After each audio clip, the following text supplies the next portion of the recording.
Yo, what's up guys, Alf here, and today I'm going to be doing a set review for the Lost Caverns of Ixalan for Alchemy. So I've already done a set review for Historic and Explorer, and I'll leave a link to that down in the description in case you want to check it out and you haven't seen it yet. For this video I'm going to be doing a very similar thing. I've basically just gone through the entire spoiler for the set and picked out any cards that I think are likely to see play in Alchemy, starting off with the cards that I think are more likely to have an immediate impact, and then moving towards the more fringe and speculative stuff as we go along. And honestly, there's a surprising amount of cards that I think could potentially see play in Alchemy, so we've got a lot to get through, so let's just get straight into it. Starting off here with Geological Appraiser, which is a really interesting card, very reminiscent of Bloodbraid Elf. So Discover as a mechanic is very similar to Cascade. There are three main differences that I want to highlight here. So first of all, one of the big upsides of Discover is that you don't have to cast the spell you hit. You can put it into your hand, which means that Discover works much better in interactive decks, right? You basically couldn't run Cascade decks alongside counterspells, because if you Cascade into a counterspell, that's just a complete whiff and it's kind of a nightmare. Whereas with Discover, if you hit a counterspell, you can just choose to put it into your hand, so you don't waste pieces of removal like that. Similarly, it also makes creature removal better in these sorts of decks as well, because, you know, say you cascaded into a removal spell and the opponent didn't have any creatures in play, that's kind of a whiff there as well, whereas again, we can just choose to put that piece of removal into our hands. That's a really nice upside. Secondly, you only get the trigger on ETB rather than cast, so that's definitely a downside of Discover compared to Cascade, especially against counterspells is the main meaningful difference there. However, the really nice thing about getting the Discover ability on ETB is that you can blink it, which means that I'm really excited for these Discover cards alongside Dedicated Dollmaker, which is already a card that's seeing a decent amount of play in the format right now. And then the third difference that I want to highlight between kind of Cascade and Discover is that you can't do tricks like you used to be able to with Bramble Familiar. So one deck I've been doing a decent amount of work on in Alchemy recently is Invasion of Alara into Bramble Familiar, and that doesn't work with Discover. If it was, I'd be very worried about this mechanic, but that doesn't work. So if you want to be cheating fetch quests into play early, you do have to use Invasion of Alara. You can't use stuff like Geological Appraiser. But ignoring that, I do think I'm really excited for this, right? Bloodbraid Elf is a card that's been playable in Modern in the past, been playable in Historic recently as well, and obviously we don't have that sort of effect in Alchemy, so getting a 4-mana 3/2 that casts another spell immediately is really powerful, especially if you build your deck in a way where you're consistently going to be hitting the Dedicated Dollmaker, right? I think going Appraiser into Dollmaker, blink the Appraiser to get another trigger, and then potentially hit a 3-blind mice, and then, you know, Dollmaker turns whatever it exiles into a token, so then you can make token copies of the Appraiser and keep discovering as well. So I think there's definitely real potential with the Dollmaker in terms of Discover, you know, as a mechanic in general. Speaking of which, another card that I'm really excited for in the format is Quintorius Kand, which is another card that has Discover on it, this time stabled onto a Planeswalker. So we get a 5-mana Planeswalker, enters with 4 loyalty, and then you can immediately -3 to discover 4. So if you are running this kind of, you know, domino style effect deck with Quintorius Kand and Geological Appraiser and Dedicated Dollmaker, I imagine most of the time you want to be playing this using the -3 and then just trying to chain together a bunch of Discover cards, which seems really powerful to me, right? Getting a bunch of permanents in play seems really nice. If you go like, you know, Quintorius Kand into Appraiser into Dollmaker, you can then exile the Quintorius Kand, make a token copy, -3 again to go again, which is really powerful. And then the other abilities on this, you know, a Planeswalker that can create tokens to defend itself off the +1 is traditionally really strong as well, right? We've seen from cards like, you know, for the 5-mana Nissa, that being able to protect itself with the +1 is a really, really scary ability as well. You also only need, you know, 2 +1s to get to with 6 loyalty for the -6, and the -6 is really strong as well. And then on top of that, you also get a passive ability on this card as well. And I think specifically in the red-white decks, it's not going to be too tricky to trigger this, because I imagine most of the red-white decks, if not all of them, are going to be running Dual Mine Overseer, which just naturally exiles cards off the top of your library anyway. So obviously this pairs very nicely with stuff like Pia Nalar if you are exiling a lot, but I really don't think you need to jump through too many hoops to make this card good, right? If you're running Dual Mine Overseer, you're going to trigger the passive anyway, and even outside of the passive, just being able to bring this down, -3 to discover 4, or just keep using the +1 to defend itself is really nice. So while the bar is pretty high for a 5-mana Planeswalker to be good, this one really ticks all the boxes for me. Then next up, again on the Discover theme, another card I'm really excited for, specifically in the Invasion of Alara deck that I've been doing a lot of work on recently, is Trumpeting Carnosaur, because basically the way this deck works is you want to run a bunch of removal and interaction that is more expensive than the Invasion of Alara, but can be cast for cheaper. Stuff like Virtue of Persistence, Leyline Binding, the Hornlock Whale and stuff like that. And Trumpeting Carnosaur is another card that fits perfectly into that deck, right? We can use this as removal in the early game, doesn't interfere with the invasion hits, and is also a decent creature to cheat into play off fetch quest as well. And it can also discover into the invasion itself. So you can do things where you go like invasion into fetch quest, into Carnosaur, discover into another invasion, and just have these crazy, domino style effect turns in this deck as well. And then, even outside of that, I think this could also be good in a Reanimator deck as well. Now, Reanimator hasn't really been a thing since rotation because we lost stuff like Assemble from parts, but we still have decent tools in the format for a Reanimator deck to be good. And, these cards that can just self-fuel themselves into the graveyard is really good. We also still have all of the land cyclers from the Lord of the Rings set, stuff like Troll of Khazad-dûm and Oliphant as well. So I do think that Reanimator is definitely worth looking at again, because now we have a really high density of cards that can just immediately put themselves into the graveyard.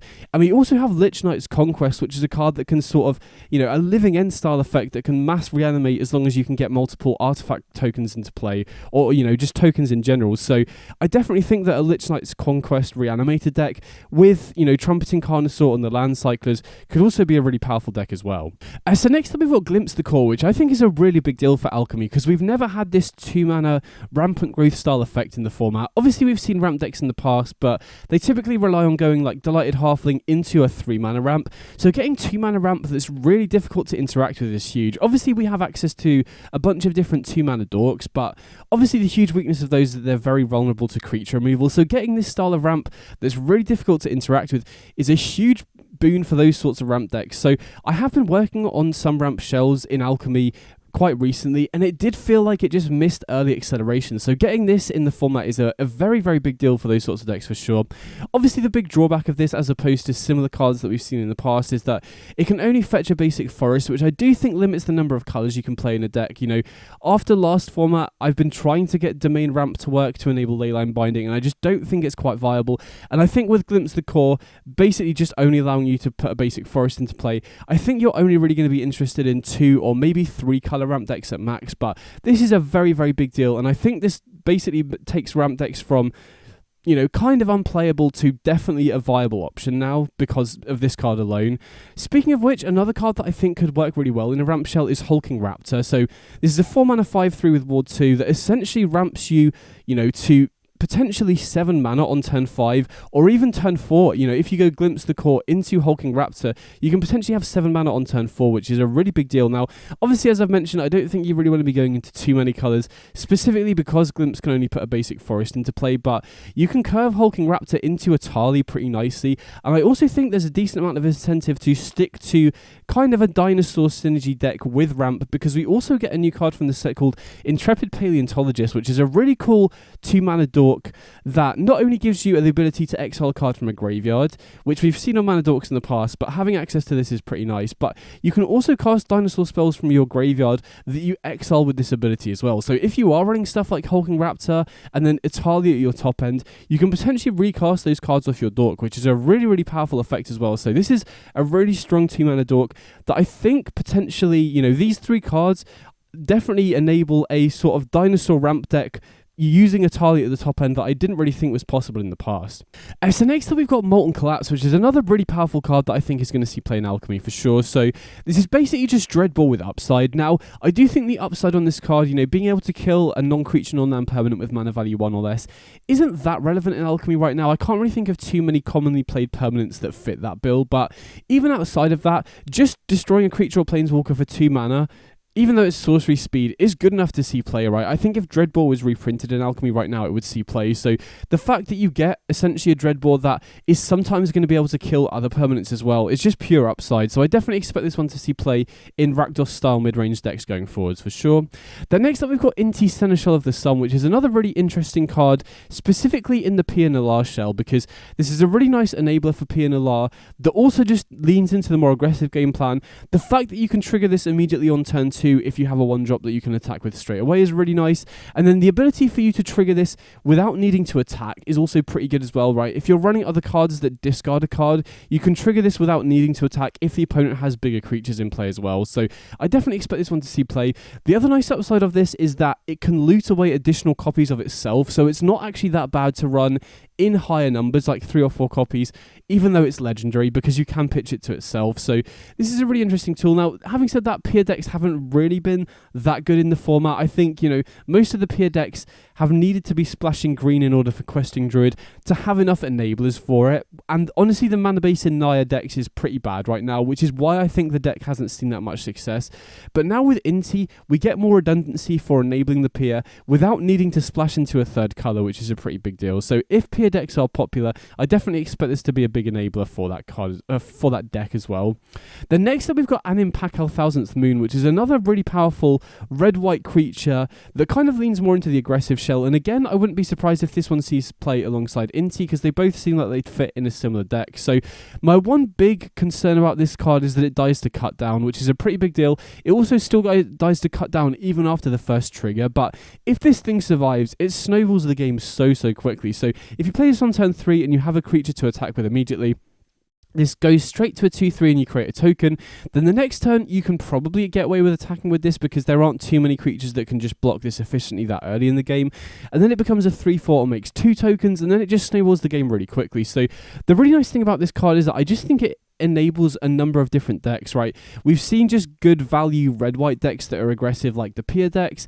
We've seen some more Mardu mid-range decks that, pairing this with removal is pretty nice, because not only can you use stuff like Juggernaut Peddler to get rid of the opponent's cut down from their hand, you can then attack with the Peddler the following turn to immediately trigger the Anim. If you pair it with removal, you can also clear the way for Anim to start attacking and snowballing the game as well. So I think it could potentially fit into the Mardu mid-range shell as well, which seems pretty nice. And then I've also seen some Convoke decks with Knight Errant of Eos, and this seems like a pretty nice enabler there as well, because it starts producing a ton of tokens that enable stuff like your Imidane's Recruiter and your Knight Errant of Eos as well. So even though this card, we don't have really good ways to protect creatures in the format right now, so this dying to cut down is definitely a concern, but it seems powerful enough and, seems to fit in a lot of decks that are already seeing play in Alchemy, that I wouldn't be surprised if this does end up seeing a lot of play, right? Kind of reminiscent of Adeline, which is obviously a card that was very powerful and has rotated out of Alchemy right now, so there's definitely a gap for this card to fill in the format, I think.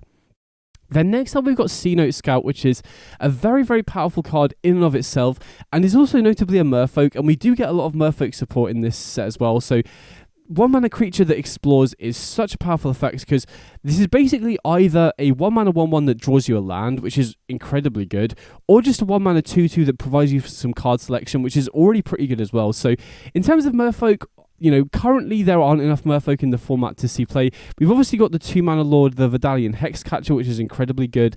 And we also have the Vidalian Tide Mage, an Alchemy card that hasn't really seen too much play, but is very powerful, which would fit very well in the Merfolk tribe. And we also get some other Merfolk support in the set, like Jadelight Spelunker, which is a card that I think could be good in the archetype as well. And Sentinel of the Nameless City, which is also another card. Now, this does seem like it would be more at home in sort of a mid-range deck, but it's a generically powerful Merfolk. So if you just needed more creatures in the deck to pad it out, this seems like it could help there as well. But even outside of that, even if Merfolk isn't quite good enough as a deck in general, I think Cenote Scout is just good enough as a 1-drop that it could just see play in just generic green decks, right? If you're running green and you want a good 1-drop, this is just perfect, right? Especially if you're running a high land deck, being able to consistently get a land off this is so powerful. So if Merfolk is a deck, I think this is going to be a really big part of it. Even if it's not, I think this is generically powerful enough that it could just see play in green decks. Maybe even mid-range decks might be interested in this, because it does provide a good clock and decent card selection or card advantage as well, which is pretty huge.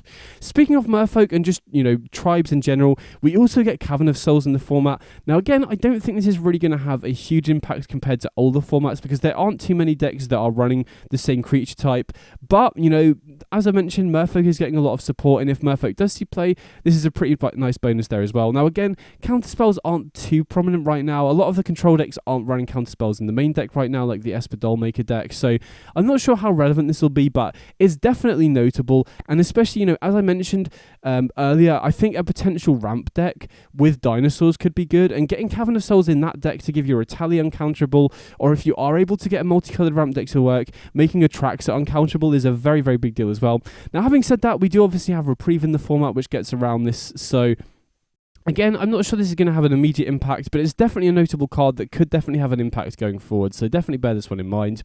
In terms of the lands, we also finished the cycle of dual creature lands in the format. We saw a few of them come in the last set. We're now getting all of the rest of the colours in this set, and I do think they're probably likely to see play because, especially in colours that don't have access to fast lands, the mana isn't great. Obviously, with the new Crossroads that we got, that helps a little bit, but I think especially, colour pairs that don't have access to fast lands are going to be much more interested in this because you typically already want to be running, tapped dual lands to enable your mana base.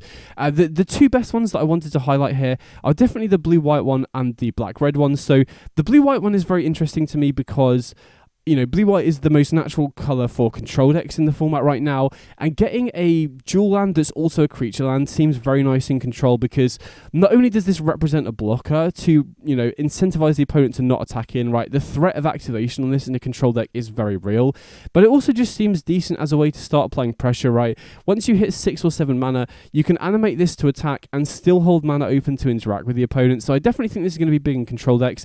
In terms of non-control decks, I'm not really sure this is going to see much play because typically you want to have untapped lands, and I think blue-white having a fast land means that the mana in that sort of colour is already pretty good anyway, but I think control is going to be interested in this if it is a deck going forwards. And then Restless Vents, I think black-red is obviously a mid-range colour in general, and Restless Vents seems pretty nice because it's quite cheap to activate. It provides you with some card selection, which is what that sort of deck wants as well, and also with all the Descend cards that we're getting, this is a land that can enable Descend as well, which definitely seems relevant for some synergies there. So I wouldn't be surprised if these two see play. And in general, getting rare, good creature dual lands is a big deal as well. So I wouldn't be surprised if the whole cycle sees play, to be honest. And then next up we've got Squirming Emergence, which is another card that has an incredibly high ceiling. So this is essentially a 3-mana reanimation spell, which is kind of unheard of, right? The best we've had in Alchemy previously was Assemble from Parts, which was incredibly good and did see a lot of play. Now this one obviously needs quite a bit more setup, but this can also reanimate non-creature permanents as well. So this can reanimate stuff like Portal to Phyrexia. It can reanimate stuff like I can't remember the full name of the card, but something the multiverse, kind of similar to Omniscience. The very powerful blue enchantment. Now, obviously, you do need to be filling up your graveyard very quickly, and how quickly you can do that will definitely decide how powerful and how good this card is. But I'm definitely going to be trying to make this card work because the ceiling on this card is incredibly powerful. 3-mana reanimation on basically any non-land permanent is incredibly good. So I'm going to be looking through the entire card pool and seeing what tools we can run to consistently enable this. But this definitely seems like a card that could be worth building around for sure. So next up we've got Thousand Moon Smithy, which is a very generically powerful card. So for 4 mana, you immediately get a very big creature token, and then the following turn you can tap 5 untapped artifact and or creatures you control in order to flip it into this land, which if you use this land to cast an artifact or creature, you get another one of those really big tokens. So this is a very strong card. Obviously your deck does need to be built around it to consistently flip it the turn after you cast it. Now in terms of artifact synergies, I don't think there are enough good artifacts in the format for an artifact, synergy deck in general to be quite good, but we've already seen a decent number of Convoke decks that are trying to go wide very quickly with Knight Errant of Eos and Immodane's Recruiter, and this seems like a really nice addition as extra top end in those style of decks, right? 4 mana, you immediately get a very big creature, similar to how Regal Runningcorn works in those sorts of decks, and then if you can flip it, it makes your deck a lot more able to grind into the long games, because the natural weakness of those sorts of decks is you are very vulnerable to interaction, especially, board sweepers are very good against that deck, and control decks or interactive decks in general are really going to struggle to be able to deal with this land once it flips. So I think those sorts of decks are definitely going to enjoy this sort of card, especially because they're running a lot of cards that want to put multiple permanents into play, stuff like Resolute Reinforcements or Charming Scoundrel that can put a treasure token into play as well. So I definitely wouldn't be surprised to see this as additional top end in those sorts of Convoke decks, maybe in the main deck, maybe also as a sideboard option, but I definitely wouldn't be surprised if this one sees main deck play going forwards. Then next up we got Spring-Loaded Sawblades, which is a very interesting removal spell. So 2 mana flash, Smash, and it deals 5 damage to target tapped creature an opponent controls. So very importantly, this can kill Shield Red or just any attacking creature. Now, it is obviously a bit of a downside that the opponent needs to attack to be able to kill stuff. So if the opponent is just sitting on a Crucius or a Dual Mind Overseer, for example, this obviously isn't going to get the job done there. But, I think most decks are interested in attacking to close the game out. So I don't think that's going to be too much of an issue in general. And then it also has upside. Once you've dealt the 5 damage, you can craft with an artifact to flip it into the Blade Wheel Chariot, which is a very powerful vehicle. So this card provides a lot of value for a 2-mana piece of removal spell. Now, as I said, if the opponent does just sit back on it, I think this is definitely going to be one of those cards where if it starts seeing a lot of play, people are going to start playing around it more, and then it becomes worse. But if you can run this card before it's commonly played and people aren't playing around it, I think this is definitely going to be a very effective removal spell because it provides you a ton of value. And white is obviously a colour that sees a lot of play in sort of mid-range decks that would be interested in this sort of effect. We've seen from Porcelain Portent that removal spells that can then give you additional upside really help you to pull ahead in these sort of grindy mirror matches. So I definitely wouldn't be surprised if Spring-Loaded Sawblade sees play going forwards. Then next up, we've also got Confounding Riddle, which is very interesting because I think it's a very good counterspell, and I think outside of Reprieve, the quality of counterspells in the format right now isn't really that great. So this is basically just an upgraded version of Supreme Will, right? Both of the options on it are better than Supreme Will. The fact that you counter target spell and the opponent has to pay 4 as opposed to 3 is definitely a very big difference for sure. And then the card selection that you get off the other mode is very important because it puts the additional cards into the graveyard. So if you're running a reactive deck that also cares about the graveyard, which I'm not really sure there is a deck currently right now, maybe if you're running a deck with Descend synergies, this seems pretty decent as well because you can trigger Descend at instant speed off one side. But I think just as a flaw, a counter spell like this that has upside of also giving you card selection that fills the graveyard is very big. And I do think one of the main reasons that counter spells outside of Reprieve aren't that popular right now is just that the 3-mana options really aren't that great. We do have Saruman's Trickery, which is pretty nice, but the flexibility on this card is very appealing, so I'm definitely going to be trying this one out in control decks going forwards. The next up, we haven't really got a very exciting one because we've seen Abrade a bunch in the past. Obviously, it left the format with rotation, so I just want to highlight this. Abrade is now legal again in Alchemy because it's reprinted in this set, which is a pretty big deal. I am a very big fan of this card. Very nice, flexible main deck option, or at worst, sideboard card if artifacts see play, so I wouldn't be surprised if this one sees play going forwards. So next up, we've got Bitter Triumph, which is a really interesting removal spell. So being able to kill a creature or planeswalker at instant speed for 2 mana is good on rate. However, you do obviously have to discard a card or pay 3 life in addition. So I don't think you're ever really going to be interested in running this card if you're just going to be paying the 3 life every time, because that is a hefty resource to pay.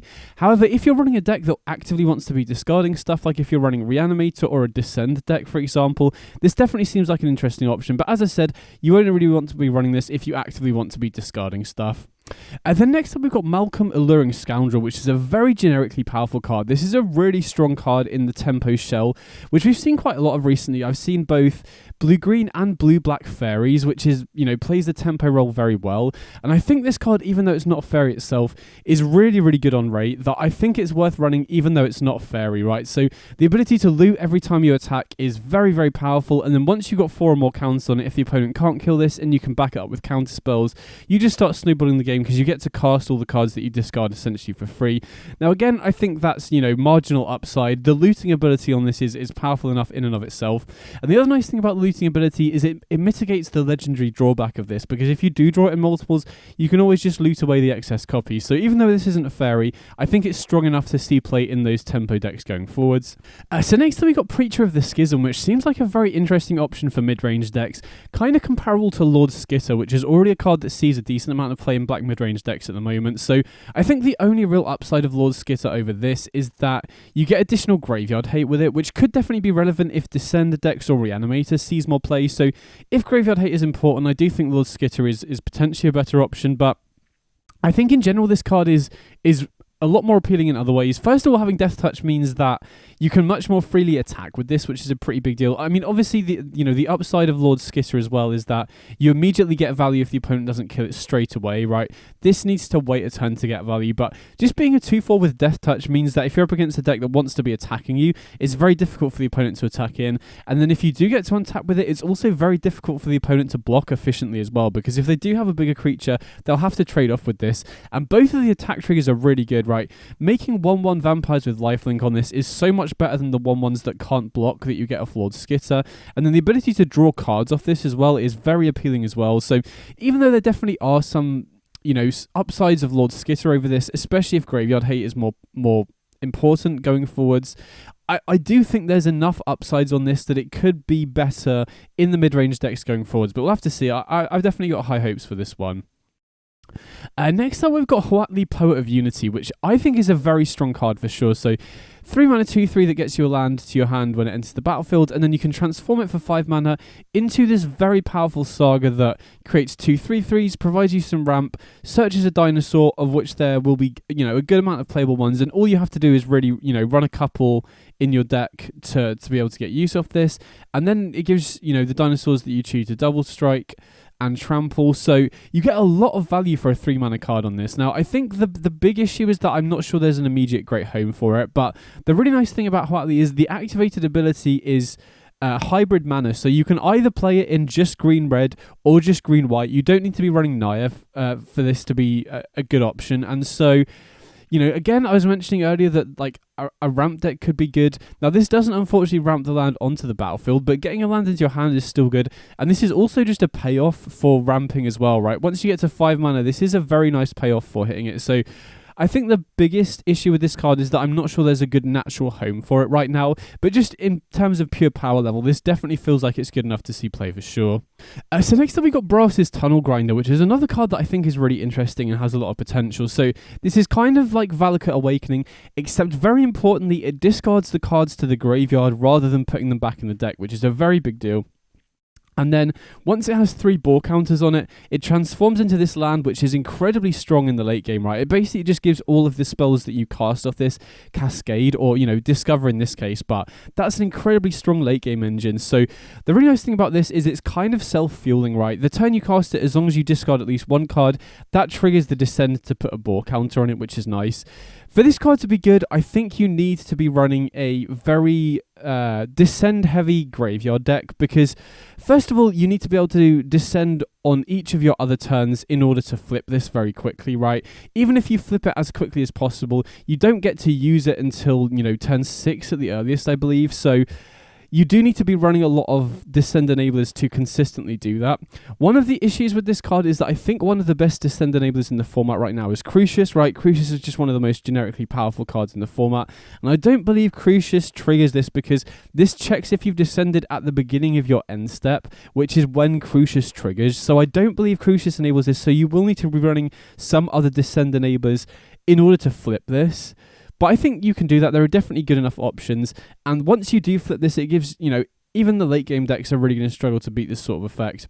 The other really big upside of this card, though, is that I think it's just the fastest way to fill the graveyard. So if you're a deck that really cares about getting a lot of permanents in the graveyard, for example, if you're running the 3 mana reanimation spell that we talked about earlier that needs a lot of cards in the graveyard, this definitely seems like the fastest enabler to do that, right? Because on turn 3, you can just immediately discard 5 or 6 cards to the graveyard, which is very, very big just off 1 card, right? And you're not losing out on card advantage because you get to just really fuel your hand as well. So I think this card is going to be very good, especially in decks that just care about getting a high lot of permanents in the graveyard. And then you also just get the upside of having a really strong late game engine. So this is definitely a powerful card. I think you will need to build around it to some, to a certain extent, but the payoff is definitely there if you do so.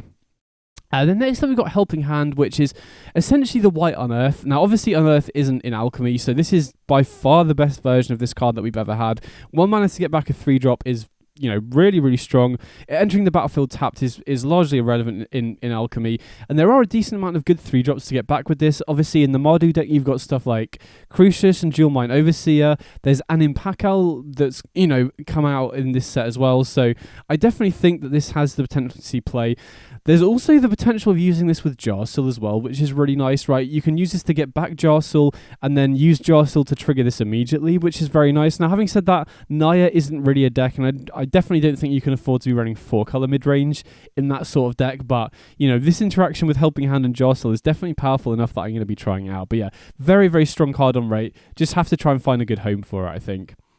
Now, next up, we've got Subterranean Schooner, which is a very powerful vehicle, right? 2 mana, for a 3/4 that explores, the creature that you crew explores is very efficient, and it only costs a crew 1 as well. I think the main issue with this card is that it just doesn't have a good deck yet, right? I think, there are some blue mid-range decks. I think Esper is the main one that might be interested in this, but typically the Esper decks play more like control, so I think this might be another card where the power level is there for sure, but I'm just not really sure it has a good home yet, but definitely one to keep your eye on going forwards. Then next up we have Terratide, which is not an incredibly flashy card, right? It's basically a sweeper in a Descend deck, but the main reason I wanted to bring this up is because I've been looking up for this kind of card for a long time, specifically in Beseech the Mirror decks, because I think currently, Beseech decks are either combo decks. You can run Beseech in combo, but I've been wanting to build kind of just a value mid-range Beseech deck that just has access to a lot of different cards to get you out of situations, and not having a sweeper that you could fetch off Beseech was one of the biggest sticking points when I was trying to build that deck. You do obviously have stuff like Glistening Deluge, but that misses a ton of creatures. You also have the Domain sweeper, but if you're running Beseech, you need triple black. There's no way that you're going to have Domain of more than, a couple colours at max. And so Terratide working as, a sweeper that you can fetch off Beseech, and you're going to be filling your graveyard in a Beseech deck because you're going to be sacrificing Bargain Enablers. So having access to this as a one-of in Beseech decks as a tutorable sweeper definitely seems like a very big upgrade to those sorts of Beseech mid-range decks, which I'm excited to try out. Then next up we've got Kellan Daring Traveller, which seems like a really good value 2-drop in, any sort of creature-heavy deck. So it does have the upside of the Journey on Sorcery, which is just nice for curve considerations, but the nice thing about Kellan is I just think the creature side is good enough that you don't even need to necessarily be running green for this card to be good, right? 2 mana, 2/3 typically means that you are going to be able to attack in the early game, especially on the play, and then this producing card advantage is going to be really big, right? We've seen in the past stuff like Recruitment Officer is very powerful as an early creature that can get you card advantage, and this doesn't need any mana to activate, so this seems like a really nice option for a number of decks. I think you do need to be running a deck full of cheap creatures for this to really be worth it, but I can think of a number of decks that already want to be doing this, so I definitely think Kellan is very powerful. Obviously it being legendary is a downside, so I don't think you'd ever want to be running more than 2 or 3 copies of this, but I can definitely think of a lot of decks that would be really interested in this sort of card.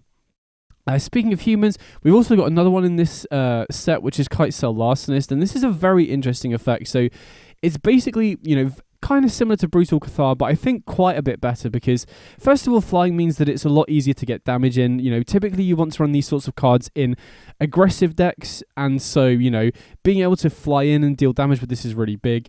The Ward one is also incredibly big because, the big weakness of cards like Brutal Cathar is that the opponent can kill it. Having Ward one really taxes that removal to make it more difficult for the opponent. And then the other nice upside of this is that you can turn your own permanents into treasure tokens as well if you needed to ramp into something or double spell in a turn, which is pretty nice. And I also just think we don't have that many good versions of this in the format right now. So if you're running a humans deck or just a blue, maybe a blue tempo deck might be interested in this as well, right? Especially I think the blue-green versions of the tempo decks have struggled to deal with other creatures. So if you're running this alongside protection spells like Royal Treatment, that seems like a really efficient way of dealing with problematic bigger creatures without needing to splash into an extra color, which is pretty nice. So again, I'm not 100% sure this has, is going to have a massive impact in the format, but it definitely feels like a playable card that I'm going to be trying in quite a few different shells. And then next up we've got Dreadmaw's Ire, which I don't think is ever going to see play in the main deck, but this seems like a very interesting sideboard option for decks that run a lot of powerful cheap creatures. I've seen a lot of, blue-red kind of spellslinger decks with wizards to kind of proc Flame of Anor, use both modes of that. And this seems like a very, very good sideboard option if artifacts are relevant. Obviously if artifacts aren't that important to kill, this isn't really that good, but the fact that you have a combat trick that can force through damage and then pick off an artifact for 1 mana is incredibly good. So if you're running these sorts of, is it spellslinger decks, this is definitely a sideboard card you should have on your radar if artifacts become important to kill. And we got Quetzal's Flanker, which I think is mainly going to be a sideboard card, but I think in certain decks you could potentially run this in the main deck if it synergizes with what else you got going on. So I think the floor of this card is nice. you gain 2 life and scry 2 is just a reasonable flaw to have. I think the other 2 modes are the main things you're going to be interested in though. Exiling the opponent's graveyard isn't super relevant right now, but there are a lot of graveyard synergies within this set. You know, as I mentioned, I think Reanimator gets some nice tools, and obviously there's a bunch of cards with Descend as well, so being able to exile the opponent's graveyard, especially at instant speed, is going to be very nice.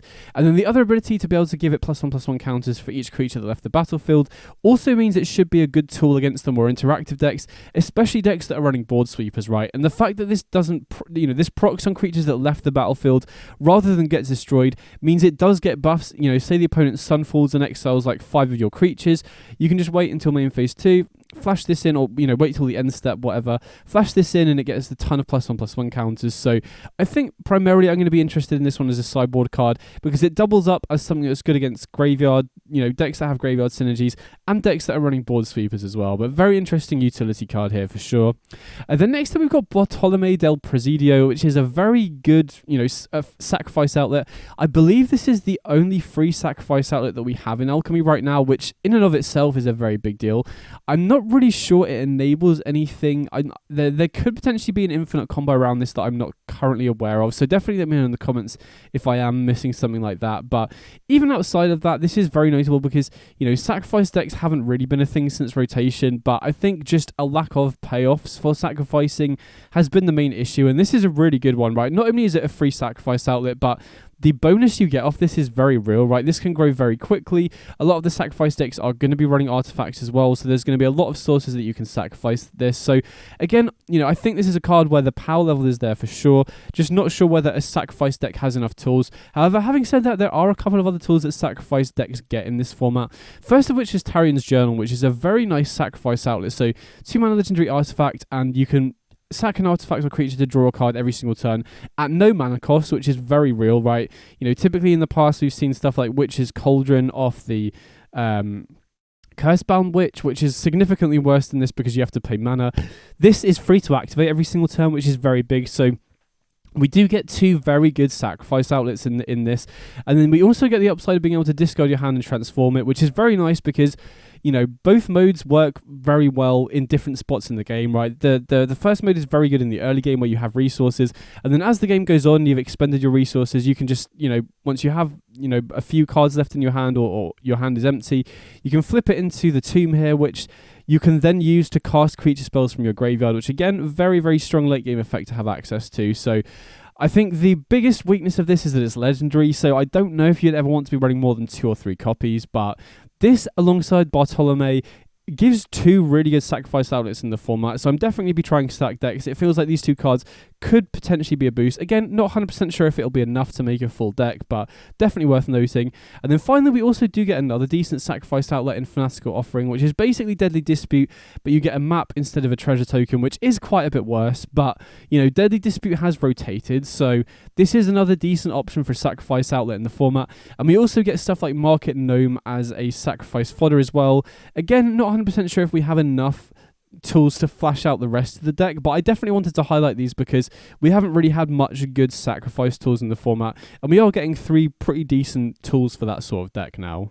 And then next up we've got Contested Game Ball, which might look like a weird card to include on here, but the main reason I wanted to highlight this is that it does seem like it could be a very good sideboard card against control. So in a normal game, this would go back and forth between your opponent, and you'd both get to get advantage of this. But if you sideboard this in against a control deck, especially if they're a control deck that isn't very good at dealing combat damage to you, you can basically just use this to draw 5 cards, right? It's essentially a Reckon a Bank Buster that you can activate 5 times, which is very, very big. So I think this could potentially be a good tool against control in the sideboard, but outside of that, you definitely don't want to be main decking this because it's really bad if the opponent can actually connect with you in combat. Then next up we've got Abuelu's Awakening, which is another card that has a very high ceiling, right? This is kind of similar to Refurbished that we've seen in older formats, but obviously getting this sort of effect in Alchemy is very powerful. Now, the big downside on this is that it makes it a 1/1 spirit, which does mean that whatever you reanimate can just get immediately killed by Cut Down, which is kind of a blowout. However, if you're using this to reanimate something like a Portal to Phyrexia, you get the ETB ability, which is pretty big, and then if the opponent doesn't have a removal spell for it, you then get to reap the other effects of it. So I think for this to be good, you probably need to be running an artifact like Portals of Phyrexia as a payoff that gives you value immediately, so it doesn't matter if the 1/1 gets killed. But I wanted to highlight this because it is a generically powerful card. Again, I'm not really sure it has a great home right now, and if you are building a graveyard synergy deck, I generally think reanimating creatures is probably the better option, but, this card has a very high ceiling, so I wanted to highlight it. So next up we've got the Myco Tyrant, which I think is another card that is definitely very generically powerful, but I'm just not really sure there's a good home for it in Alchemy right now. So this is a card that really wants you to be triggering descend multiple times in the same turn, which, typically you would be doing in a sacrifice deck.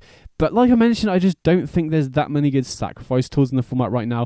As I mentioned, we do get some in this set, but, Bartolomé, which is one of the best ones, is in white-black, which would mean you have to be 3 colours to run this. So having said that, I think this is quite a hard card to evaluate in terms of, whether it fuels itself or that how many descend enablers you really need. I think there's a reasonable chance that this could be good without that much support, but again, I kind of feel like you do need to build around this card in order to make it really effective, and I'm not really sure we have the best tools to build around it. So this is definitely one where I think the power level is there for sure, but I'm just not sure how easy it is to enable, basically.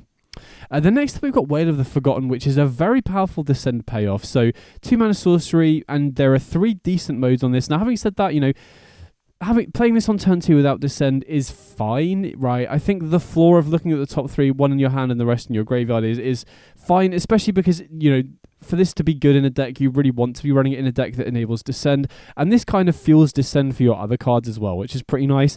And then the other 2 modes can be useful in certain spots. Once you do have descend 8 online though, this card is incredibly good for 2 mana, especially if the opponent's empty-handed, right? Because you return the non-land permanent to its owner's hand before the discard triggers. So if the opponent's empty-handed, you essentially bounce it, force them to discard that card, and get the look at the top 3 as well. So I think in a descend heavy deck, this card is going to be incredibly good if you can get it online. How quickly you can get descend 8 online is going to be the real sticking point. I think obviously with the the brasses, the 3 mana red artifact that I looked at earlier is probably the fastest way to do it, which would mean you need to be in Grixis for this. But either way, I think if you're running a descend deck, this is a an okay card to cast on turn 2 that becomes nuts in the late game. On a similar note, we've also got the Ancient one, which again is a 2 mana card that requires descend 8 to kind of get the max out of it. I think I'm less high on this card in Alchemy than I am in other formats. First of all, because I think fueling the graveyard is going to take longer in Alchemy, and also because you don't have access to stuff like Fight Rigging, which is a really nice payoff for just having a 2 mana 8/8 in the early game. But I think, the card is still reasonable. If you are running a Descend deck, this does have an activated ability that helps to fuel Descend, which is pretty nice. And, once you do get Descend 8 online, a 2 mana 8/8 is good at any point in the game, really, I think. So again, I think I'm probably more excited for Wail of the Forgotten out of the 2, because this is generally better on turn 2 than the Ancient one is, while we don't have access to stuff like Fight Rigging. But, it's a strong enough card. It's a 2 mana 8/8 with a reasonable activated ability in the sort of deck that wants it that I thought it was worth highlighting. The next up, I wanted to highlight a few dinosaur cards that I think are probably only going to see play if Dinosaur Tribal is a deck. Again, I'm not really sure if that is going to be good enough, but we have seen a few reasonable dinosaurs, and there are a couple extra ones that I wanted to highlight here that could make it a deck. We'll have to see, but this is essentially a 3 mana 6/6 that gets a stun counter if you don't have another dinosaur. So if you do have a dinosaur, 3 mana 6/6 is obviously, insane. That's incredibly good on rate. So only going to see play if Dinosaur Tribal is a thing. We'll have to see if that ends up planning out or not. And then we've also got Idsquint, Firstborn of Gishath, which is another very powerful dinosaur, right? It's a 2 mana 2/3 with haste, which is already okay in terms of stats. And then, once you have access to a bit more mana, you can use it to ping something, especially if you have bigger dinosaurs in play, which, say you go, for example, Pugnacious Hammerskull on turn 3, then Idsquint on turn 4. You can deal 6 damage to a creature when it enters, which is very, very strong. So I think there are a couple of nice options for this as a tribal deck. We'll have to see if it ends up being good. My instinct is that I think the best way to build dinosaurs could be as a ramp deck with that ramp dinosaur that I showed earlier and the Mana Dork and stuff like Huatli at the top end. But I do think these 2 cards are also pretty good. So I'm definitely going to be trying it out as more of a synergy tribal deck as well. The next time we've got Fabrication Foundry, which I'm not really sure is going to see play, but is another card that I wanted to highlight because Alchemy really doesn't have too many of these 2-mana rocks that produce mana. Obviously, we have the Iron Crag, but that's legendary, so you don't really want to be running too many. So getting another one is very nice. The fact that this can produce coloured mana is pretty decent as well, but I just don't think there are enough artifact synergies for this to be good. But this is definitely one that's on my radar going forwards because it's both a mana rock for 2 mana, which is already very good in Alchemy just on its own, that also has a relevant activated ability as the game goes on. So if we get more artifacts added to the format through either Alchemy subsets or just future sets throughout the next year, this is definitely a card I've got on my radar. Then next up we've got Get Lost, which I think is a very notable removal spell. Now, I do think that Get Lost is going to be quite a bit worse in Alchemy than it is in faster formats like Historic and Explorer because, you know, the upside of this card in control decks in older formats is those formats are so much faster where tempo matters, and the late game of control decks in that format, because of Teferi, Hero of Dominaria, is so strong that you can recoup the loss on resources that you give your opponent. In Alchemy, where things are slower, the opponent is more likely to be able to get value off the map tokens, so I'm not 100% sure this is going to be good enough in Alchemy, because if the opponent does get value off the map tokens, this doesn't become that good, and I don't think there's as much pressure on tempo in Alchemy that you need to have removal this, you know, efficient for what it's doing. But it's worth noting because I specifically think the white removal spells aren't that good in Alchemy, right? We've got Soul Partition, obviously you've got stuff like, you know, more narrow stuff like Lay Down Arms and Ossification, but you need to be running very specific decks for those to be good. So I wanted to highlight this because it's a very nice option for white decks. If the format does speed up with this set as well, you know, especially with the Discover stuff, chaining together a bunch of cards, maybe the format does speed up to the point where tempo matters enough that Get Lost is good. And I do think that map tokens are a lot harder to use than other tokens like treasures or clues, so I still think this could be good, but I'm more excited for this in faster, older formats. And then finally we've also got Souls of the Lost, which is another card I wanted to highlight for either Descend or Graveyard synergy decks. It's basically just another discard outlet that also acts as a threat in and of itself, which is pretty nice. So, as I mentioned, we do get some good tools for Reanimator and Descend, and this seems like another good discard outlet if you wanted to run it, but not 100% sure it'll be better than the other options, but we'll have to see how it pans out. But anyway, those are all the cards that I'm really excited for. I already have a ton of brews that I'm really excited to try out. I'm also going to be putting out articles on the MTGA Zone Premium site with theory crafts for all of the formats, so there's lists there ready for you to try out once the set drops. Either way, I'm really excited to try it out. I've got a ton of different ideas ready to run. Definitely let me know in the comments what cards you're most excited for. Especially let me know if you think there's any cards that I missed out or any applications of these cards that I didn't mention. Also let me know what decks you're thinking of brewing when it does release, because I do think there's a lot of potential in Alchemy right now. I think there's a lot of room for deck building and brewing in general. Either way, I hope you enjoyed the video, and I'll catch you all in the next one.